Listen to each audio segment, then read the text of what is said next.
오늘 우리에게 주신 하나님의 말씀 보도록 하겠습니다. 오늘 우리에게 주신 하나님의 말씀은 마태복음 14장 13절로 21절까지 말씀입니다. 마태복음 14장 13절부터 21절까지 말씀입니다. 귀하신 하나님의 말씀 받들어 읽도록 하겠습니다. 예수께서 들으시고 배를 타고 떠나사 따로 빈들에 가시니 무리가 듣고 여러 고을로부터 걸어서 따라간지라. 예수께서 나오사 큰 무리를 보시고 불쌍히 여기사 그 중에 있는 병자를 고쳐주시니라. 저녁이 되매 제자들이 나와 이르되 이곳은 빈들이요 때도 이미 저물었으니 무리를 보내어 마을에 들어가 먹을 것을 사 먹게 하소서. 예수께서 이르시되 갈 것 없다. 너희가 먹을 것을 주라. 제자들이 이르되 여기 우리에게 있는 것은 떡 5개와 물고기 2마리뿐이니이다. 이르시되 그것을 내게 가져오라 하시고 무리를 명하여 잔디 위에 앉히시고 떡 5개와 물고기 2마리를 가지사 하늘을 우러러 축사하시고 떡을 떼어 제자들에게 주시매 제자들이 무리에게 주니 다 배불리 먹고 남은 조각을 12바구니에 차게 거두었으며 먹은 사람은 여자와 어린이 외에 5,000명이나 되었더라. 아멘. 이 말씀은 살아계신 하나님의 말씀입니다.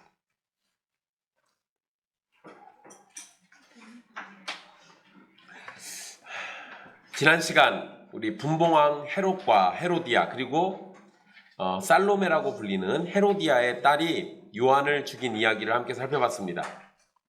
이들의 모습은 타락한 이스라엘의 모습을 그대로 보여줍니다.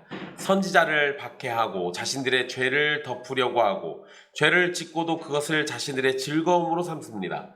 그리고 이러한 상태이기 때문에 율법의 주인이신 예수 그리스도가 오셨을 때 반기며 따르기보다는 거부하고 반대하고 박해했던 겁니다. 자, 오늘 말씀은 이제 성경에 기록된 이 기적 가운데 가장 유명한 기적인 오병이어 사건을 함께 살펴보도록 하겠습니다. 오병이어, 떡 5개, 물고기 2마리. 그래서 오병이어죠. 그리고 여기에서 이 물고기가 언급된 것 때문에 이 초대 기독교의 상징은 물고기였습니다. 그래서 우리가 익투스라고 부르는 그 약자를 써서 이 물고기 모양을 그렸고 그것을 초대교회의 상징으로 삼았습니다. 그만큼 이 오병이어 사건은 기독교인들에게 있어서 굉장히 중요한 사건이기도 합니다. 이 13절 말씀부터 보면은요, 13절에 예수께서 들으시고 라고 시작을 하는데 이 표현은 무슨 의미인지 논란이 있습니다. 보통은 그냥 12절에 요한이 죽었다는 소식을 들으신 것으로 이해합니다. 그러면 아주 자연스럽죠. 그런데 1, 2절에 헤롯이 예수님의 소문을 듣고 난 후에 한 말에 관해서 들으셨다는 의미로도 이해할 수 있습니다. 만약에 12절에 이어서 이해한다라고 하면 요한이 죽은 사건이 지금 이 오병이어 사건과 얼마 되지 않은 일로 이해할 수 있고 1절과 2절에 이어서 13절 말씀으로 넘어간다라고 하면 요한이 죽고 난 이후에 예수님의 사역으로 헤롯이 두려워한 상황이 됩니다. 그리고 그러한 두려워했다라는 얘기를 예수님이 들으시고 또 다른 기적을 일으키신 걸로 이해할 수 있어요. 둘 다 의미는 됩니다. 만약에 이럴 때는 우리는 보통 어떻게 하죠? 그냥 둘 다 받는 걸로. 싸우지 않고 통합하는 걸로. 자, 예수님이 배를 타고 떠나셨고 따로 빈들에 가셨다라고 기록되어 있습니다. 배를 타셨다라는 걸 보면 출발하셨던 장소는 이 13장 마지막에서 나온 내용으로 봤을 때는 나사렛이어야 돼요. 그런데 나사렛은 부둣가가 아닙니다. 항구 도시가 아니에요. 그러니까 나사렛이 아니라 가버나움으로 생각이 됩니다. 여기에서 빈들이 어딘지는 마태는 써놓진 않았는데 누가복음 9장 10절에 보면 벳세다라고 기록을 해놨습니다. 그러니까 벳세다에 있는 빈 들판에 가셨던 거예요. 예수님이 배를 타고 빈들로 가신 이유에 대해서도 마태복음은 생략을 하고 있습니다. 그런데 마가복음에 보면 한적한 곳으로 가서 잠시 쉬실 생각이었습니다. 그러면 만약에 이게 또 이렇게 되겠죠. 12절에 이어서 이 내용이라고 한다면 요한이 죽고 난 다음에 예수님의 마음이 좀 아프셨던 것 같아요. 그래서 한적한 곳에 가서 하나님께 기도하면서 마음을 좀 달래시려고 그랬을 수도 있고, 만약에 1, 2절에 이어가지고 이런 일이 벌어졌다고 한다면 헤롯이 지금 두려워하잖아요. 그러면 요한도 죽인 헤롯이 예수님을 안 죽이겠습니까? 그러니까 사람들을 피해서 한적한 곳으로 가셨던 걸로 이해할 수도 있습니다. 어쨌든 예수님께서 중요한 거는 일단 배를 타고 한적한 곳으로 가셨다라는 거예요. 그래서 배를 타고 한적한 곳으로 갔는데 이제 제자들이 가는 것을 보고 사람들이 따라왔다라고 되어 있습니다. 이 말은 뭔 소리냐면 예수님은 배 타고 가시고 제자들은 걸어온 거예요.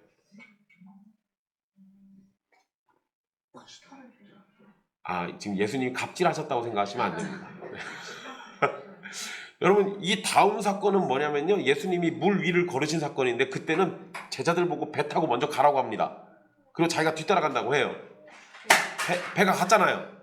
그럼 예수님 어떻게 해야 돼요? 그때는 예수님이 걸어오시는 거죠.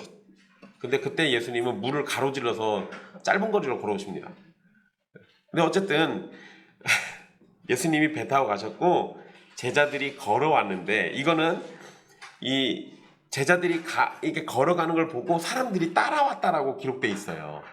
그런데 심지어 기록의 내용을 잘 보면 이 사람들이 따라가긴 했는데, 사람들이 걸어서 갔다라고 얘기할 때 이거 요단강 둘레를 쭉 걸어서 따라온 거거든요. 근데 이 사람들이 제자들보다 먼저 간 걸로 되어 있습니다.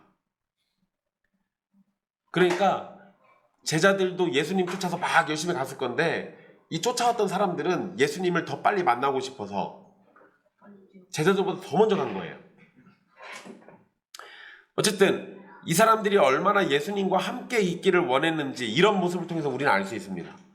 자, 이제 그런데 예수님이 만약 사람들과 함께 있고자 하셨다면 배를 타고 빈들로 가시진 않았을 거예요. 분명 예수님은 지금 한적한 시간을 보내고 싶으셨던 건데, 그럼에도 사람들이 예수님께 몰려들자 예수님은 그런 사람들조차 불쌍히 여기셨습니다. 어떻게 여겼다고요? 불쌍히 여기셨어요. 그런데 원래 의도는 뭐였죠? 한적하게 쉬고 싶었다니까요. 여러분들 주일날 저녁에 일정 다 마치고 집에서 쉬려고 하는데 제가 전화해가지고 나오라고 그러면, 그렇죠, 그러셔야죠. 목사 부르는데 기쁜 마음으로 나오셔야죠. 근데 여러분, 사실 일을 마치고 집에서 쉬고 싶은데 누가 전화하면 마음이 참 불편해요. 그러잖아요. 그런데 여러분, 예수님은 그렇게 하시지 않고 그 사람들을 불쌍히 여기셨어요. 여기에서 이 불쌍히 여겼다는 건 중요한 겁니다. 이거 잘 기억해 두십시오. 예수님은 자신을 쫓아온 사람들 중에 병자들이 있었는데요, 그 병자들을 고쳐주시면서 불쌍히 여기신 것에 대한 반응을 보이셨습니다. 그러니까 그냥 마음만 불쌍히 여긴 게 아니라 불쌍하기 때문에 그들을 긍휼히 여기시니까, 그들에게 연민이 있으니까 그들에 대해서 사랑의 표현을 하고 계신 거예요. 자, 예수님이 병든 사람들을 고쳐주신 일이 계속 있었습니다. 그러는 가운데 시간이 저녁이 돼버렸어요. 늦은 시간이 되자 제자들은 식사 문제로 고민을 했습니다. 왜냐하면 지금 있는 장소가 빈 들판이기 때문에 그렇습니다. 우리 성경에 그냥 빈 들 이렇게 돼 있잖아요. 그러니까 그냥 빈 들판, 벌판이에요. 아무것도 없는 거예요. 그쵸? 몽골 같은 벌판 생각해 보세요. 네. 그냥 그런 벌판이라고 생각하세요. 거기다가 사람들은 예수님을 서둘러서 따라왔기 때문에 저녁 식사거리를 스스로 챙기지는 못했을 겁니다. 그래서 제자들이 이 상황에 대해서 고민을 하다가 생각을 해낸 게 뭐냐? 주변 마을로 사람들을 보내서 음식을 사서 먹게 하자는 거였습니다. 근데 여러분, 15절에 저녁이 되매 이렇게 돼 있잖아요. 근데 거기에 저녁이 되니까 제자들이 나와 이르되 이곳은 빈 들이요 라고 하면서 그 뒷말 때도 이미 저물었으니 라는 표현이 있죠. 때도 이미 저물었으니, 이 표현은 시간이 이미 지나갔다라는 의미인데요. 이거는 두 가지로 해석할 수 있습니다. 시간이 너무 많이 지나갔어, 이런 의미로도 가능하고요. 여기서 때가 저녁 먹을 타이밍이에요. 저녁 먹을 시간이 이미 지나가 버렸어. 그러니까 빨리 밥을 먹이든지 빨리 이 사람들을 어떻게 하든지 해야 한다 이거예요. 많이 늦은 시간에 자신들이 직접 무엇인가를 해결할 수 없는 상황이다라는 걸 지금 제자들이 이렇게 표현한 겁니다. 때가 너무 늦어서 우리는 뭘 어떻게 못하겠습니다, 이 얘기예요. 요한복음에 보면 이때 뭐 먹을 거 얘기하니까 막 돈 계산하는 사람도 등장합니다. 그만큼 제자들이 나름대로 뭔가 고민을 많이 한 거예요. 자, 근데 어쨌든 제자들은 나름대로 합리적인 해결책을 제시했습니다. 그렇지만 제자들이 제시한 것도 확실한 해결책이 되기는 어렵습니다. 왜냐하면 일단 예수님을 만나려고 나왔던 사람들의 숫자가 너무 많아요. 뒤에서 말씀드리겠지만 학자들은 2만 명쯤 얘기합니다. 저는 2만 명 좀 많은 것 같은데, 그래서 그래요. 저는 좀 더 보수적으로 1만 명 정도 생각을 해요. 근데 어쨌든 10,000명이든 2만 명이든 일단 숫자가 너무 많아요.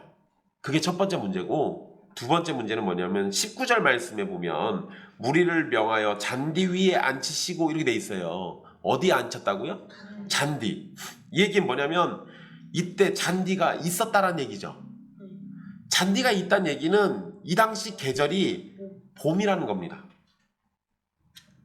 그런데 봄은 작년에 저장한 곡식이 많이 남지 않은 때이기 때문에 마을로 들어가서 음식을 사서 먹으려고 해도 구하기가 쉽지 않았을 겁니다. 그러니까 우리로 치면 뭐예요 지금 이 상황이? 보릿고개예요. 보릿고개.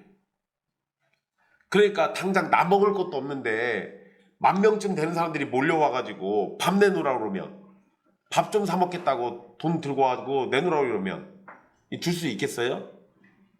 못 주겠죠. 그러니까 제자들이 말한 해결책으로는 그곳에 모인 사람들의 식사 문제를 완벽하게 해결을 못하는 거예요. 거기다가 만약에 보냈으면 어떻게 됐을까요? 주변 마을이 쑥대밭이 됐을 거예요.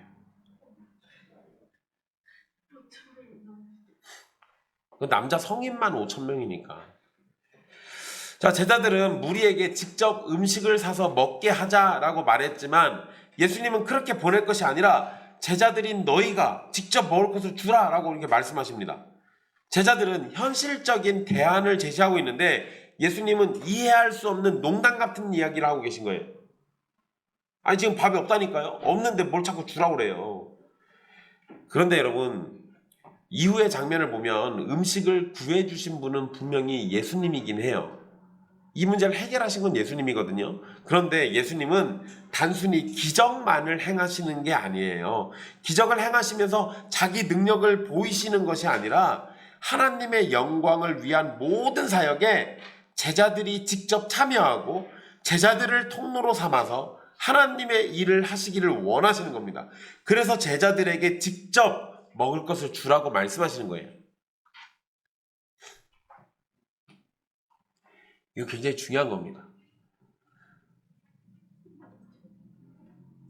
그러니까 이걸 여러분 하나님 나라를 세워가는 걸로 이해하면 예수님은 하나님 나라를 세우는데 본인이 알아서 다 해버리는 게 아니라 누구를 자꾸 앞세워요?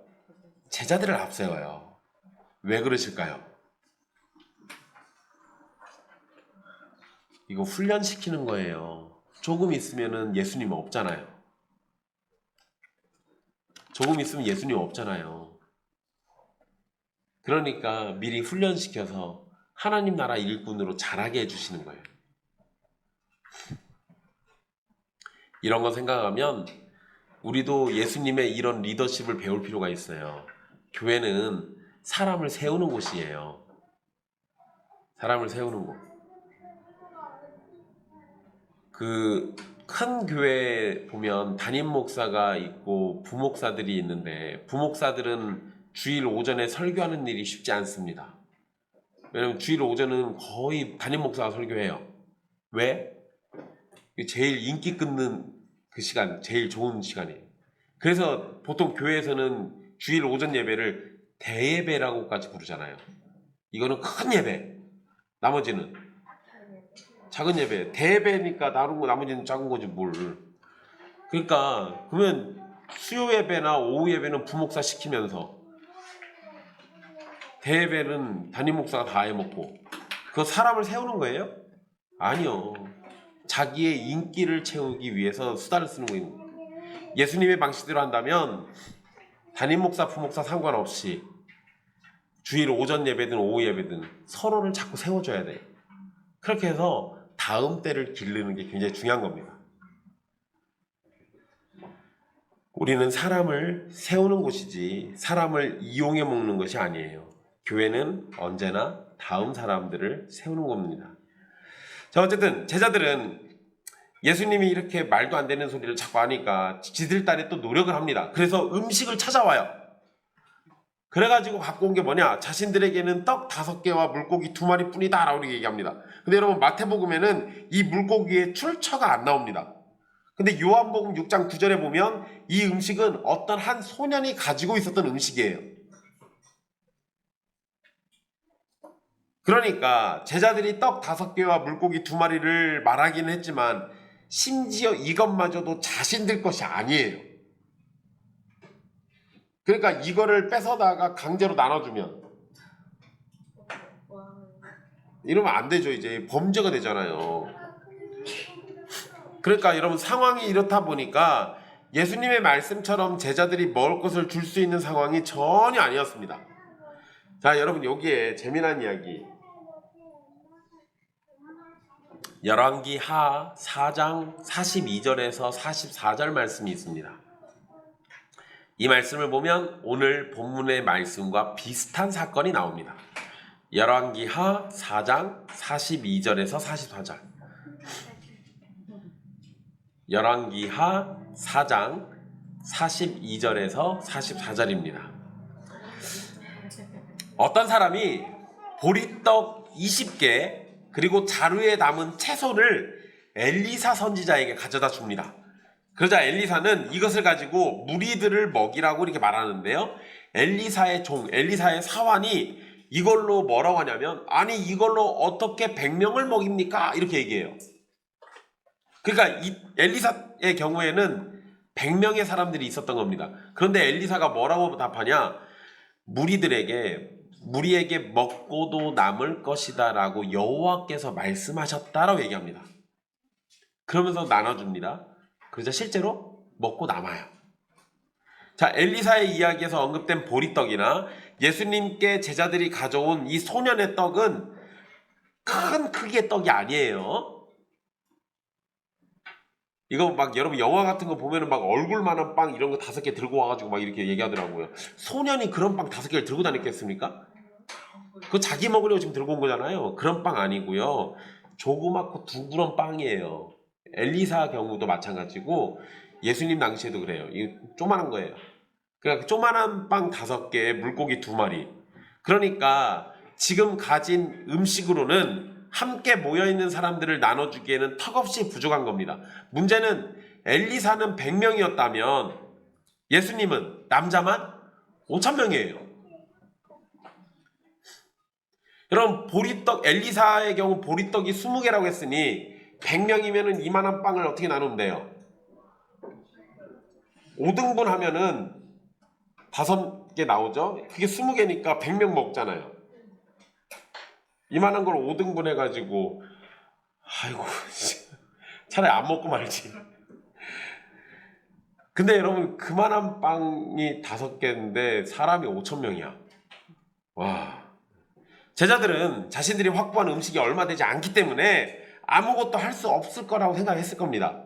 아 이거 가지고 뭘 해요. 말도 안 되지. 그런데 이런 상황에 예수님께서 떡 5개와 물고기 2마리를 자신에게 가져오라고 얘기하세요. 그리고 난 다음에 이 이후의 사건을 얘기하시는데요. 여러분 원래는 제자들이 적극적으로 음식 문제를 해결하라고 예수님이 명령하셨어요. 그렇지만 제자들은 자신들의 한계를 직면하고 소극적으로 바뀌게 됩니다. 이제 이 문제를 예수님께서 직접 해결하시려고 나서시게 됩니다. 그런데 여러분, 이게 제자들을 비난할 일은 전혀 아니에요. 오히려 우리는 이러한 모습이 아주 자연스럽고 우리도 이러해야 한다는 걸 배울 수 있습니다. 예수님께서 우리에게 어떤 명령을 주셨을 때 열심히 노력해 보십시오. 제자들은 가서 소년의 음식도 찾아갖고 온 거잖아요. 노력은 하세요. 해보고 안 되면 그때 주님께 나가시면 됩니다. 그러면 주님께서 도우실 거예요. 그게 성도들이 하나님께 순종하는 방식이에요. 때로는 우리가 온전히 주님이 주신 능력과 힘으로 우리가 순종해가지고 그 일을 완수할 수도 있지만 대부분 그렇지 못합니다. 그럴 때 노력해보고 안 되면 예수님께 나가면 됩니다. 그럼 예수님께서 우리에게 지혜를 주시고 능력을 주시고 갈 길을 열어주시고 사람을 붙여주셔서 문제를 해결해 주실 거예요. 자, 예수님은 사람들에게 명령을 합니다. 잔디 위에 앉게 하라고 명령하세요. 여기에서 여러분 앉히시고 라고 번역된 단어는 식탁에 기대어 앉다라는 의미입니다. 지금 장소가 빈 들판이죠. 그리고 사람들은 잔디 위에 앉아 있는 거예요. 그러니까 식탁에 기대어 앉을 수는 없습니다. 거기다 여러분 우리 식탁 이러면은 우리는 우리가 쓰는 식탁 생각하잖아요. 유대인들이 쓰는 식탁은 그냥 이렇게 좌식 식탁 같은 거예요. 우리 옛날 집에서 이렇게 쓰던 바닥에 구들장에 앉아가지고 쓰는 식탁. 그런데 그런 식탁에 기대어 앉는다라는 거는요, 식탁에 이렇게 기대는 게 아니고 옆 사람에게 기대어 앉는 거예요. 그래서 왜 최후의 만찬에 보면 요한이 예수님의 품에 기대서라고 말하잖아요. 그게 뭐냐면 이게 사람들이 이렇게 서로 이렇게 품에 기대가지고 이게 약간 옆으로 누워 있는 거예요. 그러면서 식사를 합니다. 그러니까 여기서 지금 그 얘기를 하고 있는 건데, 여러분 사실 지금 상황은 식탁에 기대 앉을 수 있는 상황이 아니에요. 그럼에도 이 단어를 사용하신 것은 이것이 간단한 식사가 아니라 의도되고 준비된 잔치의 식탁이라는 것을 의도하신 겁니다. 그냥 간단하게 먹을 것만 해결하고 가, 이게 아니고 지금 나는 여기에서 너희들에게 잔치의 상을 베풀어 줄 거야, 이걸 의도하신 거예요. 지금 상황은 급하게 저녁 식사를 해결할 상황이었습니다.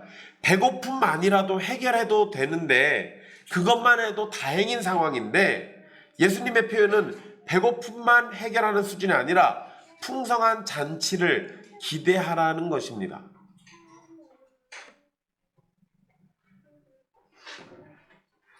예수님은 제자들이 확보한 떡 5개와 물고기 2마리를 가지고 하늘을 바라보시면서 축사하셨어요. 여기에서 축사하셨다라는 표현은 축복하다라는 의미가 있습니다. 그런데 그 의미와 함께 감사하다라는 의미도 있습니다. 여러분, 목사들하고 같이 있으면 목사들이 장난칠 때 성경 구절 가지고 장난 잘 칩니다. 아는 게 그거밖에 없으니까. 그래서 뭐 농담을 하더라도 막 그래요. 그래서 뭐 먹으러 가는데 먹을 게 별로 없잖아요. 그러면 막 김 목사가 축사해봐. 이렇게. 혹시 알아요? 오병이어 생길지. 그런 얘기 합니다. 근데 여러분, 그때 그 축사는 뭔 소리예요? 이 음식을 축복해서 늘어나게 하라, 능력이 나타나게 하라, 이런 얘기잖아요. 그런데 여러분, 보통 떡 5개와 물고기 2마리에 축복하셔서 음식이 기적적으로 늘어난 걸로 이해를 하는 경우들이 많은데, 여기서 축사하셨다는 의미는 음식을 주신 하나님께 감사하고 있다는 의미예요. 그러니까 이거를 지금 음식을 축복해가지고 갑자기 늘어나게 했다라고 이해하시면 안 돼요. 그게 아니라 그냥 음식을 주신 하나님께 감사해서 감사기도 드린 거예요. 여러분, 이게 하나님을 온전히 섬기는 예수님이라면 당연한 반응이겠죠. 능력을 행사하시는 게 먼저가 아니고 적은 음식이라도 주신 분께 감사하는 거예요.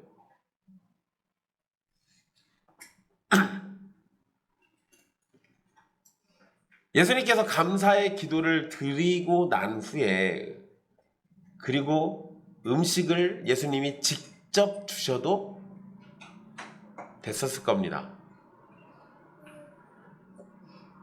그리고 이 상황에서 예수님이 직접 음식을 주면서 음식이 막 늘어나는 걸 사람들에게 보여주면 사람들에게 인기와 명예를 얻었을 겁니다. 근데 예수님은 이때도 제자들을 개입시킵니다. 그래서 자신을 드러내지 않으려는 의도도 있으셨을 거예요, 분명히. 그런데 더 중요한 건 이 중요한 상황에서 제자들을 통해서 사람들에게 먹을 것을 나눠주는 모습을 보여주고 계신 거예요. 이건 마치 사람들은 이제 예수님이 주시는 음식을 제자들의 손을 통해 가지고 받게 되는 겁니다. 마치 예수님의 말씀이 제자들의 입을 통해서 계속 전달되는 것처럼. 그러니까 지금 예수님이 의도적으로 이런 모습을 자꾸 보여주시는 거예요. 예수님은 자신의 명예와 말씀이 그리고 자신의 명예와 인기가 더 중요하다고 생각하시지 않았어요. 그거보다 하나님의 나라가 지속적으로 확장되고 성장하게 되는 것에 더 관심을 두고 있습니다. 그리고 그러한 일을 위해서 예수님은 제자들을 도구로 사용하신 거예요. 굉장히 중요한 일입니다. 여러분, 오병이어가 나와서 그러는데 이쪽 지역에 오병이어라는 이름과 연관된 무슨 선교단체가 하나 있었습니다. 근데 예전에 그 선교단체의 대표가요, 수련회를 마치고 수련회 끝나고 나가는 아이들한테 여름철이었어요. 아이스크림을 줬어요. 근데 수백 명 모였는데 대표가 아이스크림을 일일이 하나씩 줬습니다. 자기 얼굴 보고 가라. 그래서 뒤에 받은 애들은 녹은 아이스크림 먹었어요. 앞에 받은 애들은 아이스크림 주니까 이 대표가 고마웠죠. 즐거웠을 겁니다. 뒤에서 수십 명이, 수백 명이 수십 분 동안 그 아이스크림 하나 받겠다고 줄 서서 기다리고 있었어요. 오병이어를 잘못 보신 것 같아요. 예수님은 그렇게 안 하셨는데. 그래서 그 단체는 지금 잘 나가고 있습니다. 지금도 인기 끌고 잘 나가요. 네. 근데 어쨌든 여러분, 자신의 인기와 명예를 끌려고 그렇게 행동하면요, 사람들은 그 사람에게만 집중합니다. 그 사람이 하는 일은 집중을 못해요. 그 사람이 보이고 싶은 것도 집중을 못해요. 선교단체든 교회든 목사든 존재의 목적이 누구의 영광이에요? 하나님의 영광이잖아요.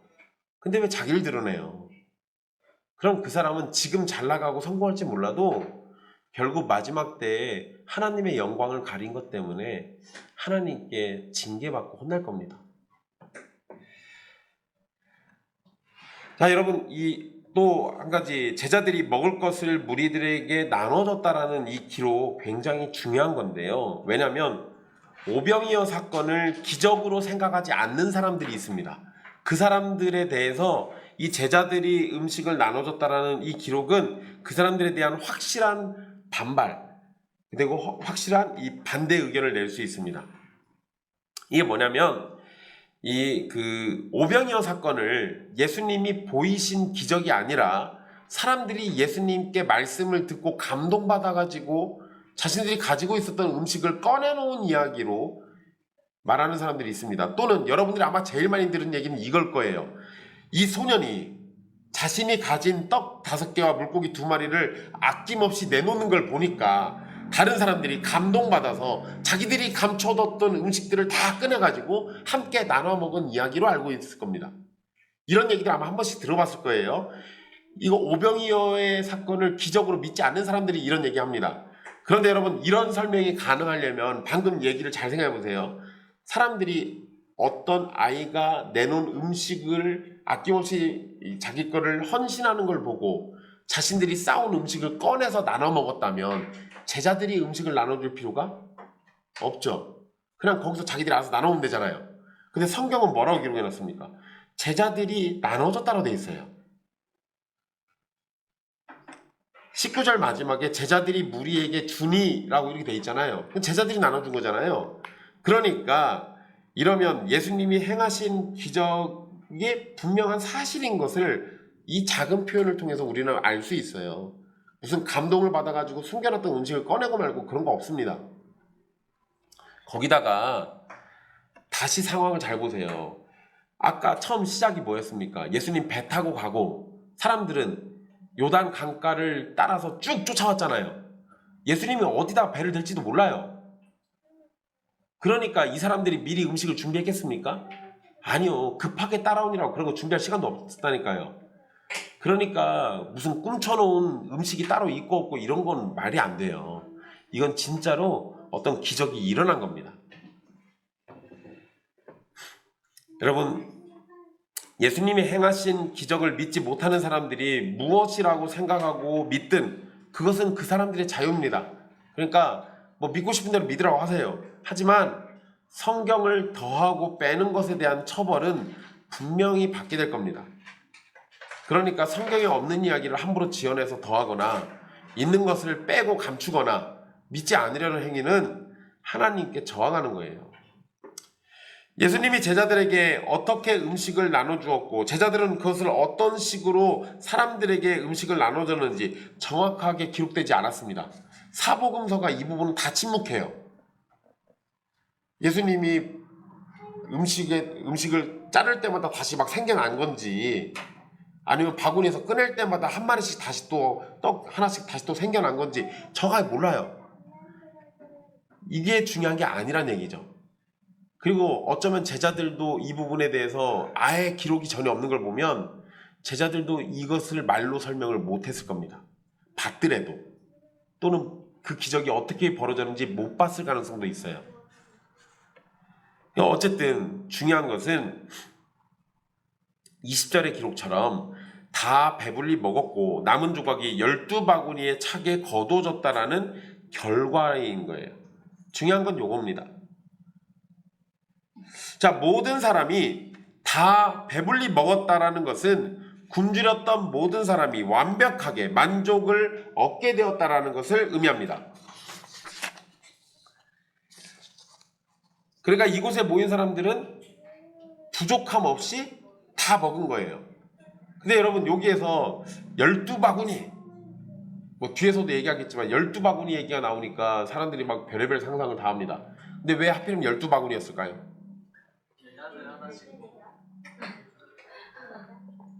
제자들이 갖고 있던 바구니에다 담은 거예요. 제자가 12명이니까 12바구니였던 거지.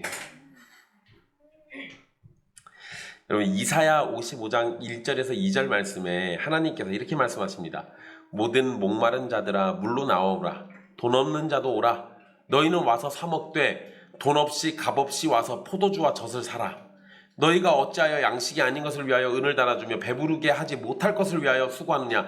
내게 듣고 들을지어다. 그리하면 너희가 좋은 것을 먹을 것이며 너희 자신들이 기름진 것으로 즐거움을 얻으리라. 이렇게 말씀하셨어요. 하나님께 나오면 목마른 자는 물을 거저 먹고 배고픈 자들은 좋은 것을 먹고 기름진 것으로 즐거움을 얻게 될 겁니다. 그런데 하나님께서 하신 이 말씀이 지금 예수님을 통해서 나타나고 있는 거예요. 또 시편 146편 7절에서는 이렇게 말씀합니다. 억눌린 사람들을 위해 정의로 심판하시며 줄인 자들에게 먹을 것을 주시는 이시로다. 하나님에 대한 이야기예요. 시편의 말씀처럼 병에 억눌린 사람들을 고쳐주신 예수님은 줄인 자들에게 먹을 것까지도 주셨습니다. 그리고 누가복음 1장 53절에 줄이는 자를 좋은 것으로 배불리셨으며 부자는 빈손으로 보내셨도다 라고 기록되어 있습니다. 이것은 예수님의 어머니인 마리아가 예수님을 잉태하고 난 후에 기뻐하면서 부른 노래인데 메시아가 이 땅에 오시면 굶주린 자들이 배부르게 될 것이다 라는 예언의 말씀을 노래한 거예요.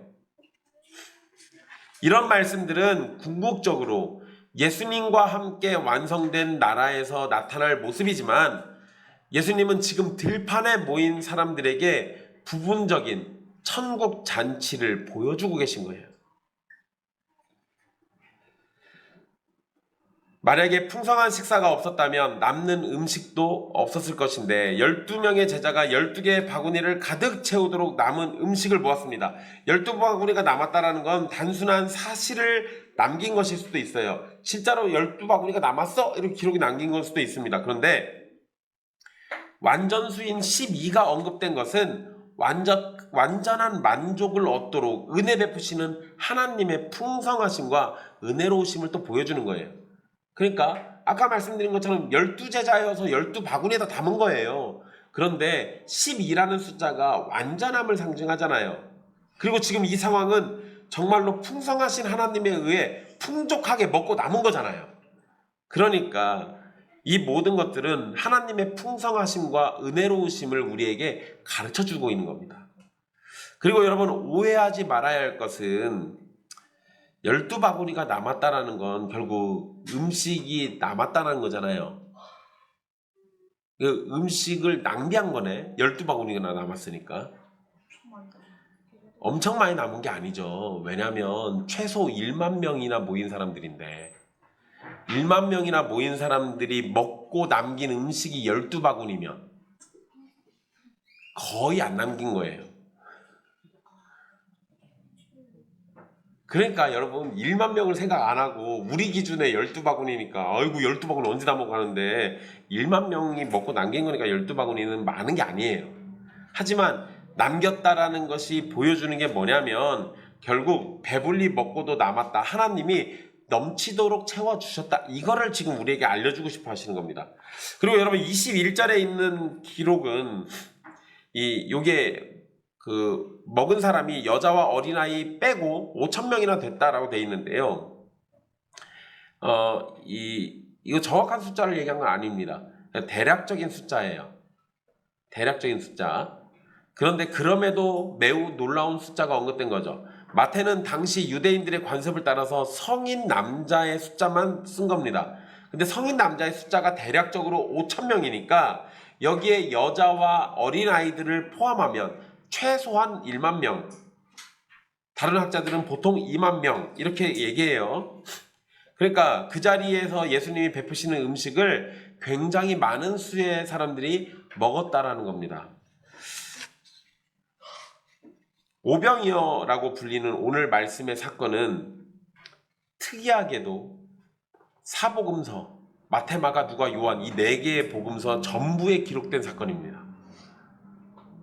이렇게 전부 기록된 기적은 없어요. 이거밖에. 그러니까 예수님이 보이신 기적 중에 다 같이 공통적으로 기록하고 있는 건 이것 딸랑 하나. 그만큼 이것은 신학적으로 매우 중요하다라는 겁니다. 특별히 이 사건은 예수님의 정체가 무엇이고 예수님의 사역이 무엇이고 예수님의 제자는 무엇을 해야 하는지에 대해서 우리에게 잘 알려주고 있습니다. 우리는 오병이어 사건을 통해서 예수 그리스도께서 하나님이시라는 사실을 다시 확인하게 됩니다. 약 1만 명이나 넘는 사람들이 몰려들은 빈 들판에서 저녁 식사를 해결하지 못하는 상황에 지금 제자들은 아무것도 가진 게 없었습니다. 지금 이 상황만 놓고 보면 지금 저녁이죠. 하늘이 어두워지는 것처럼 이 상황도 암울한 거예요. 하지만 예수님은 태연하게 제자들에게 먹을 것을 직접 주라고 말씀하셨습니다. 제자들은 자신들에게 이렇게 말씀하시는 분이 천지의 창조주이신 하나님이심을 제대로 이해하지 못했습니다. 그동안 여러 기적을 봤지만 여전히 예수님을 그저 능력이 많으신 분 또는 혹시 모를 메시아 정도로만 여겼어요. 제자들이 음식을 걱정하고 오병이어를 가지고 와서 자신들에게 있는 것이 이것뿐이라고 말할 때 이들은 매우 상식적인 판단을 했고 상식적인 반응을 보인 겁니다. 그러나 예수님은 하늘과 땅의 권세를 가지신 주님이십니다. 다시요. 하늘과 땅의 모든 권세를 가지신 주님이세요. 전능하신 분으로 자기 백성들과 함께 하시는 임마누엘의 하나님이십니다. 그래서 우리는 어떠한 처지와 상황이 와도 예수님을 신뢰하고 믿으며 전적인 의지함으로 살아가야 하는 거예요. 삼위 하나님의 일하심은 우리의 상식을 벗어날 수 있음을 인정해야 합니다. 하나님의 능력을 우리의 상식으로 재단하지 마시라는 거예요. 우리가 알고 있는 얄팍한 지식으로 하나님을 가두지 마십시오. 우리의 지식보다 더 대단하시기도 하고 우리가 생각하지 못하는 일들을 해내시는 분이 하나님이신 거예요. 여러분, 과학자들이 과학 이야기 이것저것 막 하잖아요. 여러분들이 알고 있는 최고의 과학자에게 물어보십시오. 지구의 중력은 도대체 왜 있는 겁니까? 왜 우리는 이 땅에서 발을 딛고 공중으로 안 날아가고 서 있을 수 있나요? 중력의 이유, 근원, 이거에 대해서 아는 학자가 아무도 없어요. 의심나시면 예배 끝나고 챗 GPT한테 물어보십시오. 거짓말하면요. 제가 먼저 물어봤습니다. 모른대요. 네. 그래서 여러분, 과학자들이 아무리 과학이 발전해도 모르는 건 몰라요. 그거는 우리의 상식과 이성을 벗어나 있는 일이에요. 그런데 우리는 믿음으로 아주 간단하게 얘기합니다. 하나님이 지으셔서 그래요. 하나님이 지으셔서 사람이 살 수 있도록 해놓으셨기 때문에 중력이라는 게 있고 우리가 우주 밖으로 안 튕겨져 나가는 겁니다. 하나님의 일하심은 우리의 상식을 항상 벗어날 수 있어요. 그러니까 그런 걸 인정하는 겁니다. 하나님의 능력이 우리의 상식과 이성을 초월할 수 있다는 것을 받아들여야 하는 거예요. 물론 기적만 쫓으라는 건 아니지만 우리가 생각하고 아는 것이 전부가 아니라는 점을 기억하라는 겁니다. 왜냐하면 하나님의 일하심은 우리가 도무지 판단할 수 없이 깊고 오묘하기 때문인 거예요. 우리는 빈들에 있었던 사람들처럼 굶주림에 처할 수도 있습니다. 하지만 어떤 상황 속에서도 예수님의 주권을 인정하고 의지해야 합니다.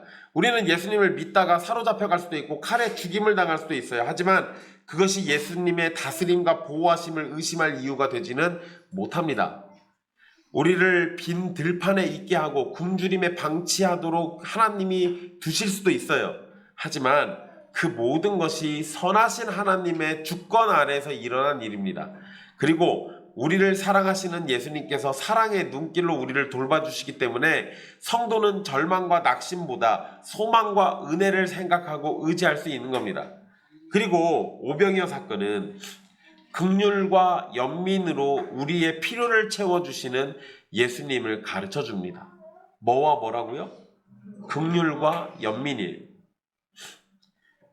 성경 오늘 본문에 나온 표현대로 하자면 불쌍히 여기시는 거예요. 예수님께서 기적을 행하실 때 자신을 드러내고 자신을 뽐내고 자신을 과시하려는 목적이 전혀 없습니다.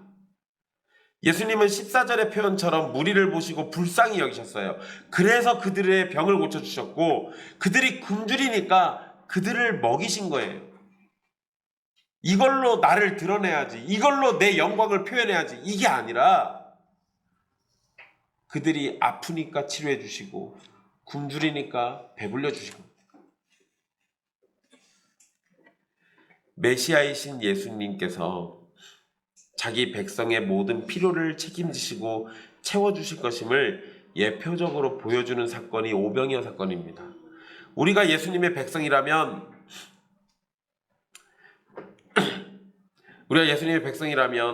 그분은 하나님께서 약속하신 메시아로서 우리의 필요를 채워주실 겁니다. 우리의 구원을 해결해 주실 거고 우리의 필요를 채워서 만족함 가운데 하나님을 예배하도록 이끌어 주실 겁니다. 우리의 필요를 채우신다는 것이 세상적인 것과 우리의 안위에 있는 것이 아닙니다. 물론 그러한 것들도 필요하겠지만 정말로 필요한 것은 하나님을 아는 지식과 예수 그리스도의 사랑을 아는 것과 성령님께서 우리에게 은혜 베풀기를 쉬지 않으신다라는 그 사실을 아는 것이 우리에게 필요해요. 그리고 그런 것들로 우리는 믿음을 갖는 겁니다. 오병이어 사건에서 사람들은 배고픔을 해결하고 만족스럽게 먹었습니다. 그러나 이 사건으로 육신적 만족을 누리도록 해주시는 것이 메시아의 사역이라고 생각해서는 안 됩니다. 육신적 만족을 주는 것은 아주 작은 부분일 뿐이고 메시아가 우리에게 만족을 주는 것은 우리가 천지의 주제이신 하나님을 바라보도록 만들고 그분 안에서 영적인 배고픔과 영적인 외로움이 해결되고 영적인 결핍이 채워지도록 하는 겁니다. 그래서 우리는 우리의 시선을 땅이 아닌 하늘로 돌리게 되는 겁니다.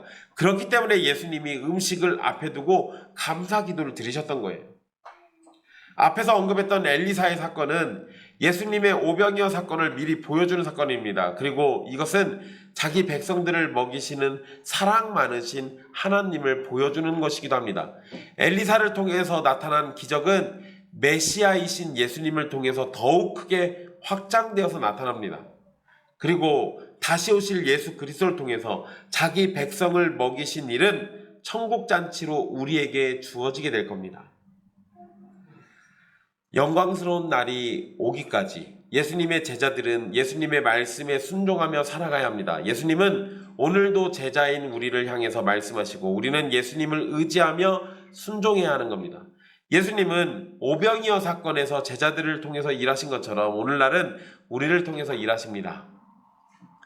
예수님의 제자들은 기적을 누리는 사람들이 아니라 예수님의 능력을 믿고 의지하면서 그 능력이 자신들을 통해서 세상으로 흘러가는 통로가 돼야 돼요. 마찬가지예요. 교회도 예수님의 기적을 누리기 위해서 우리가 모여 있는 게 아니라 예수님의 기적과 사랑이 세상으로 흘러가도록 우리가 여기에 모여 있는 겁니다.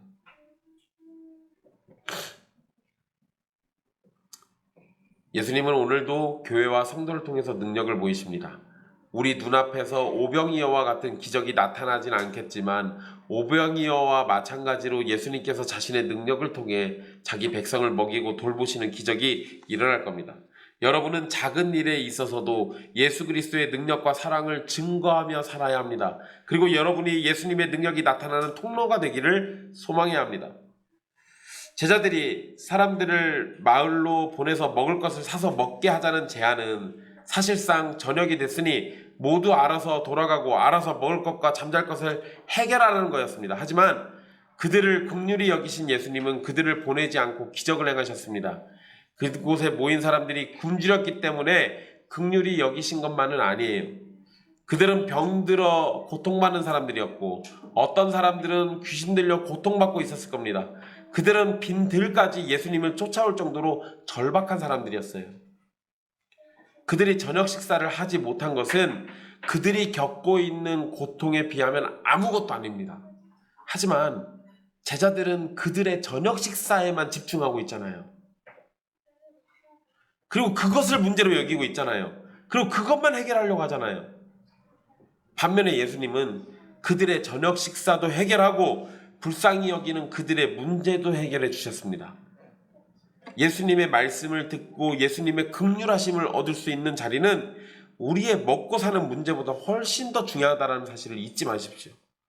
그것을 알지 못하면 그저 제자들처럼 육신의 문제에 집착하게 될 겁니다.